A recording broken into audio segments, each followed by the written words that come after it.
అయ్యా కక్కయ్య గారు, అరే ఇప్పుడు నీ పిల్లని నువ్వు కొట్టినట్ట నిన్ను నీ పిల్ల కొట్టిందా? ఏం చేద్దాం? కాపురం నడిచిపోవాలంటే, కాపురం చల్లగా ఉండాలంటే, కాపురం చక్కగా ఉండాలంటే పెళ్ళాన్ని మొగుడు కొట్టినా, మొగుడు పెళ్ళాన్ని కొట్టినా గొట్టు మట్టుగా ఊడ్చుకుంటేనే సంసారం గడ్డగట్టదు. మగవాళ్ళ పరువు కాపాడు మాటలు పెళ్ళాన్ని బాగొట్టుకుంటే కూడండి పొట్టేది ఎవరియా? మీకేమి పొయ్యిలో పుల్లలు పెట్టాడు, 3 సందాలు పెట్టిన పుల్లలు పెట్టే ఉంటారు. ఇలా కాపురాలు ఎప్పుడుగా చేద్దామని మొగుడు పెట్టుకున్నా, మొగుడు మంచోడు కదంటే ఇందాక. ఏమయ్యా ప్రేమ తోట మా ఆయన కొట్టాను తిట్టాను, మా ఆయన నాకు ప్రేమ లేదని మీరు అనుకోవటము ఏముందోనది? ఇప్పుడు చూపిస్తాం చూడండి. ప్రేమ ఉంటే 12 సంవత్సరాలు అయితే పిల్లలు ఎందుకల్లా? పిల్లలు పుట్టడానికి ప్రేమ ఉంటాయి దాంట్లో దీన్ని తెలియగానే అసలైన సంగతి నేను చెబుతా.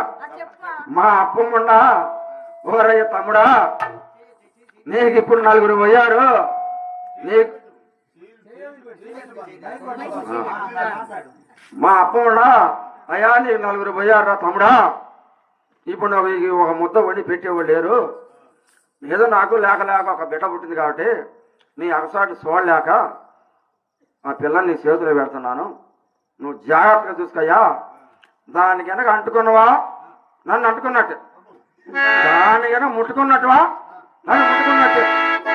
నేనేం చేసాను? అప్ప మాట జవదాట్లాగా ఇది ఎటు పోతుందో ఎటు వస్తుందో చూసి చూడనట్టుగా ఉంటున్నా. నేను అంటుకోకుండా ఉంటే ఆకలి అయితే అన్నదనుకుంటే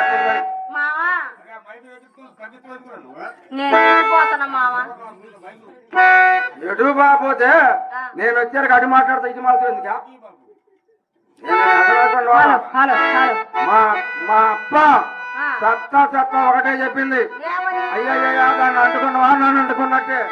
నా చేతిలో చెయ్యి మనది, చేతిలో చెయ్యేసినందువల్ల నువ్వు బతికిపోతున్నావు. లేకపోతే నువ్వు ఆడే మాట నాకు ఏదనుకున్నావా?